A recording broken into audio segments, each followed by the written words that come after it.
Hello साथीहरू, शुभ बिहानी। म चाहिँ अहिले ड्युटी जानु लागेको। मैले नकल पारिसकेको छैन हेरे। अब चाहिँ म कामको लागि खाना प्याकिङ गर्न लागेको। यो चाहिँ मैले काममा खाने खाना हो साथीहरू, देख्न सक्नुहुन्छ। अब फेरि एकचोटि आइन हेरौँ है त साथीहरू, सबैजना मिलेर। हजुरहरूको चाहिँ कस्तो हुन्छ? मेरो चाहिँ सधैँ यस्तै नै हुन्छ, हतार गरेर कामको लागि निस्किनु पर्ने हुन्छ। म चाहिँ ड्युटी जाने बेला मेरो बुढो घर आएर सुत्नुहुन्छ, अनि मेरो बुढो ड्युटी जाने बेलामा म आएर सुत्छु। यस्तो नै हुन्छ। अब चाहिँ म जान्छु है, गएँ ल। सबैजनाले भिडियोकै अगाडि वेलकम भनेर भन्नुहुन्छ। म चाहिँ अब चाहिँ बल्ल एकछिनमा भन्छु है, सुन्नु है।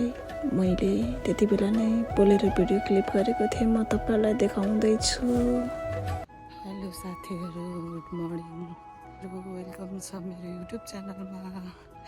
अहिले चाहिँ भर्खर बिहानको 5 बजेको छ। यस्तो भर्खर घाम लागेको छ। म चाहिँ अहिले मेरो ड्युटी जान लागेको छु। मेरो चाहिँ 6:05 को ट्रेन हो। म चाहिँ अहिले ड्युटी हिँडेको साथीहरू। मेरो चाहिँ यो डेली लाइफ भ्लग हो। म चाहिँ बिहान उठेदेखिको बेलुकासम्म चाहिँ के गर्छु म तपाईँहरूलाई देखाउँछु। म कसरी काममा जान्छु, म काममा जाने बेलामा के गर्छु तपाईँहरू हेर्नु होला है त।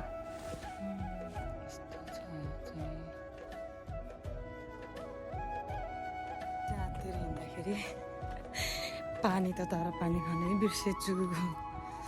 बिहानको यो टाइममा चाहिँ अलि सुनसानै हुन्छ, मान्छेहरूको चहल पहल हुँदैन। यतिखेर चाहिँ म एक्लै हिँडिरहेको छु। अनि मलाई चाहिँ बिहान उठेर काममा जाँदा चाहिँ एकदमै आनन्द लाग्छ। मलाई कहिले पनि चिसो लाग्दैन। अनि चराचुरुङ्गीको साउन्ड सुन्दै म बिस्तारै आफ्नो कामतिर लाग्छु। यतिखेर चाहिँ म मात्र हुन्छु यो बाटोमा। अनि हजुरहरूलाई चाहिँ कोलाई बिहान काममा जानु पर्दा अल्छी लाग्छ, उठ्न मन लाग्दैन, कमेन्ट गर्नु होला। मलाई चाहिँ नाइटको कामभन्दा बिहानको काम नै सजिलो लाग्छ, किनकि बिहान काममा गएपछि हामी चाँडै घर आइपुगिन्छ। अनि त्यही भएर मलाई चाहिँ डेको काम चाहिँ एकदम राम्रो लाग्छ। आज चाहिँ मलाई बाटोमा हिँड्दा हाँसो लागिरहेको थियो कि सबैभन्दा छिटो मै उठेको हो क्या, कोही हिँड्दैन त भन्दै सोचिरहेको थिएँ कि बाटो हेर्छु म स्टेसनसम्म पुग्ने बेलासम्म कोही भेट्दिनँ एकजना पनि भन्ने लागिरहेको थियो। तर हिँड्न त गाडीहरू अलिअलि हिँडिरहेको थियो। म चाहिँ हाम्रो स्टेसनमा पुगिसकेको छु। यो चाहिँ हाम्रो तोछिकी स्टेसन हो, देख्न सक्नुहुन्छ। अब चाहिँ म यहीँबाट ट्रेन चढेर उयामा जान्छु।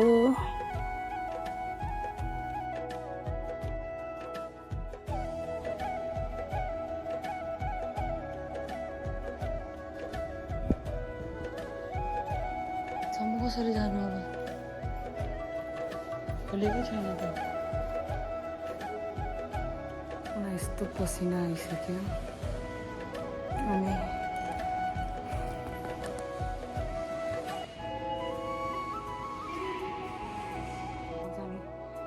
जिआर लाइन नै ओपन छैन, म के गरौँ अब? खुलो के भगवान्।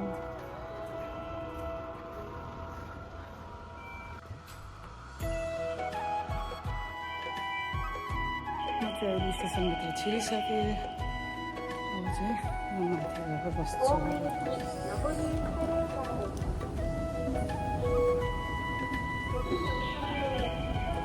यस्तै छ जापानको जिन्दगी, बिहानै दौडिनुपर्छ काममा।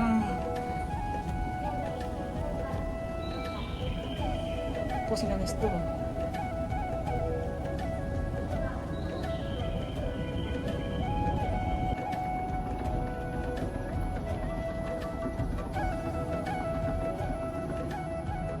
हाम्रो चाहिँ यहाँ धेरै जसो चल्ने भनेको तोबु लाइन र जिआर लाइन हो। म चाहिँ जहिले जिआर लाइन चढेर ओयामा जान्छु।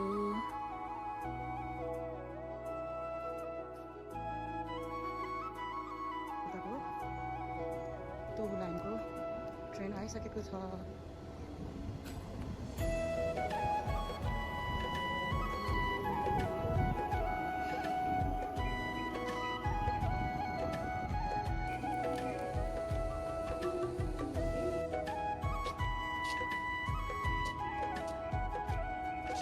त कति सुनसान छ यस बेला नै।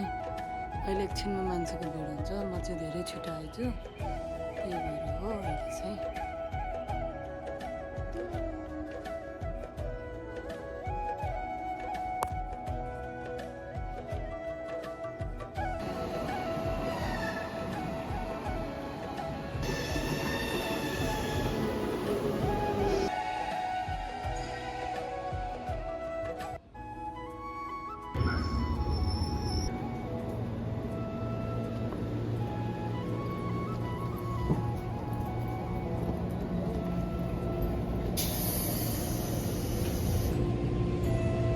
म चाहिँ अब तुथिकीबाट हिँडेँ है त।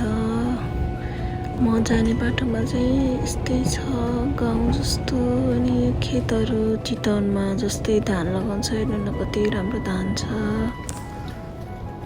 हामीले जहाँ पाएँ त्यहीँ भिडियो खिच्न पाइँदैन, त्यसैले मैले चाहिँ अलि राम्रोसँग भिडियोको क्लिप लिन पाएको छैन। हामीलाई अर्काको पर्सनल फेस देखाएर भिडियो बनाउन चाहिँ जापानमा सख्त मनाइ छ। तपाईँहरूले नै जानिराख्नुहोला नयाँ हुनुहुन्छ भने। भागदौडको जिन्दगी भनेको यही होला। ट्रेनमा चढ्ने बेला र चढ्ने बेला चाहिँ सबैलाई एकदम हतार हुन्छ। त्यसैले म पनि दौडदै थिएँ, म सँगसँगै अरू पनि दौडिँदै थिएँ। म चाहिँ अहिले ओयामा स्टेसन पुगिसकेको छु।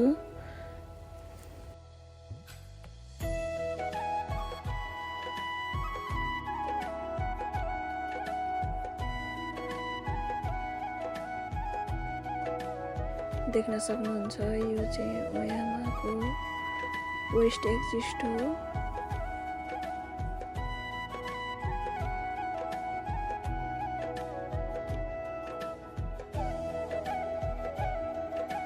यहाँनिर चाहिँ एउटा बुबा बस्नुहुन्छ सधैँ। म चाहिँ ओहायो गोजाइमास भनेर सधैँ उहाँसँग बोलेर जान्छु।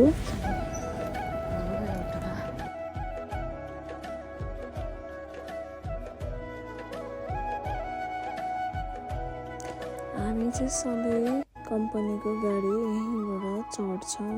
हामीलाई यही कम्पनीले लिन आउँछ, देख्न सक्नुहुन्छ।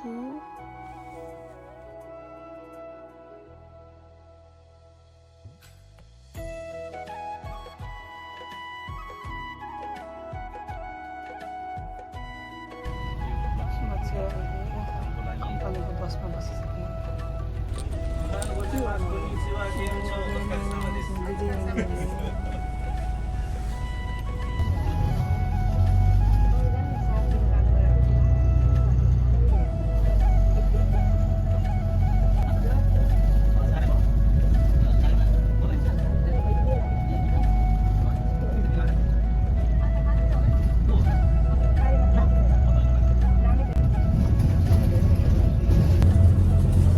हाम्रो चाहिँ कम्पनीभित्र कपाल छर्न पाइँदैन, त्यसैले मैले कपाल काटिसकेको छु, देख्न सक्नुहुन्छ।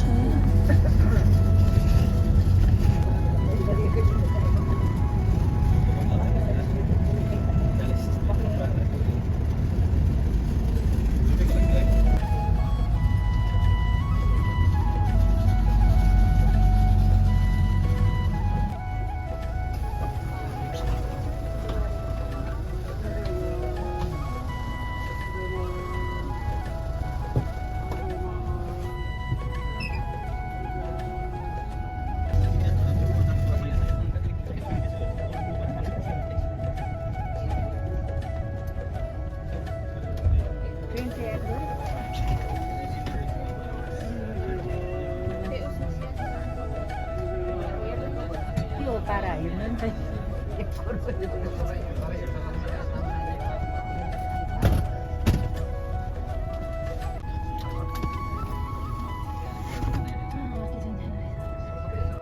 त्यो साइडमा चाहिँ हामीले काम गर्ने जस्तो कम्पनीहरू एकदमै धेरै छ, देख्न सक्नुहुन्छ। बाटोमा बाटै पछि दुवै साइडमा चाहिँ कम्पनीहरू छ।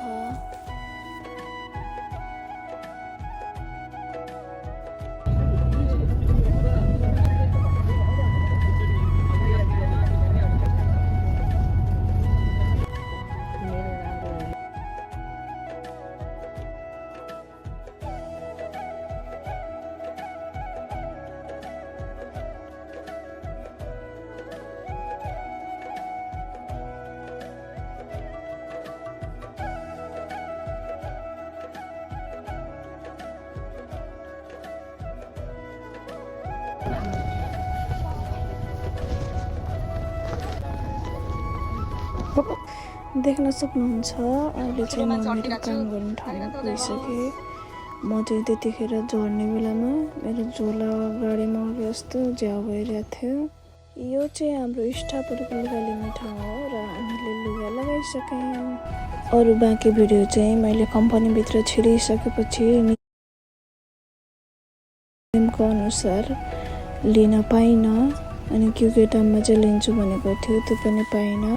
सबैजनालाई धेरै धेरै धन्यवाद मेरो भिडियो हेरेर साथ दिनुहुने, माया गर्नुहुने सम्पूर्णलाई थ्याङ्क यू भन्न चाहन्छु। फेरि पनि म यस्तै रमाइलो भिडियो लिएर तपाईँहरूको सामने आउने छु।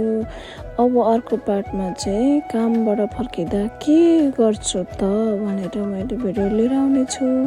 हस् त, थ्याङ्क यू, बाई बाई।